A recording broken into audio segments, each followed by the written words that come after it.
মাঝে মাঝে আল্লাহ আমাদেরকে দুঃখ কষ্ট দিয়ে পরীক্ষা করতে চান, এগুলো আমাদের জন্য খারাপ নয়। এই দুঃখ কষ্ট বিপদ আমাদের কোমরকে সোজা করে, আমাদের পায়ের মাটিকে শক্ত করে, চিল্লায় বলেন ঠিক কিনা?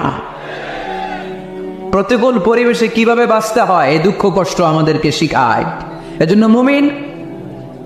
মুমিন বান্দার বৈশিষ্ট্য হচ্ছে দুঃখ কষ্ট বেদনা জ্বালা এগুলোতে সে আপসেট হয় না, সে হাল ছেড়ে দেয় না, সে ভরসা রাখে একজনের উপর, চিল্লায় বলতে হবে তিনি কে?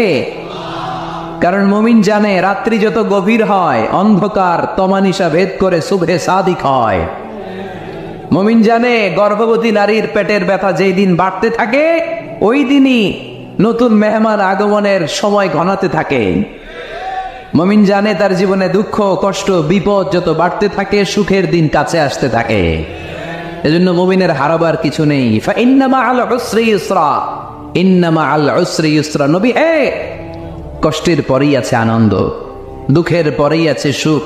আপনি সমস্যায় পড়েছেন, ওই সমস্যার সমাধানও আছে না নাই?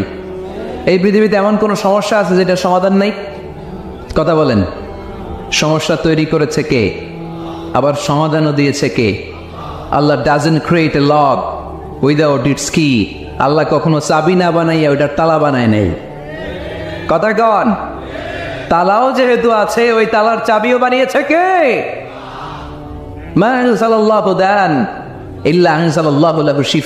আল্লাহ দুনিয়ায় এমন কোন রোগ পাঠায় নাই যেই রোগের ঔষধ বানায় নাই, এমন কোন রোগ নাজিল করে নাই যেই রোগের কোন চিকিৎসা বানায় নাই, হয়তো সেটা আবিষ্কার হয় নাই। অনেকে ক্যান্সারের কথা বলতে পারেন যে হুজুর ক্যান্সার এমন রোগ, এই ক্যান্সার তার নাই কোনো অ্যান্সার, কিন্তু বিজ্ঞানীরা বলতেছে এটারও অ্যান্সার আবিষ্কৃত হচ্ছে।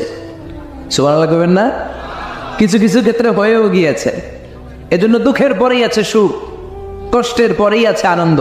এই দুনিয়াটাই এরকম, কষ্টের পরই আনন্দ। দেখবেন তারাবির নামাজ 20 রাকাত পড়তে কষ্ট লাগে না? কোমরে ব্যথা, হাঁটুতে ব্যথা, কিন্তু 20টা রাকাত যখন শেষ করে মসজিদ থেকে বের হই একটা আনন্দ আছে না নাই? কষ্ট করে পরীক্ষার জন্য প্রিপারেশন নিলেন আপনি কয়েক মাস, কিন্তু ফলাফল যখন ভালো হয় তখন একটা আনন্দ আছে না নাই?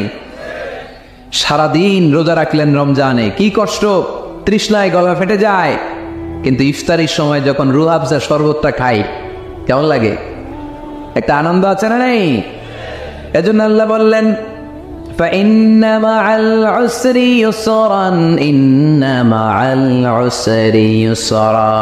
ও নবী, কষ্টের দিন মক্কায় অল্প কিছু দিন, মদিনাতে আনন্দের দিন অপেক্ষা করছে।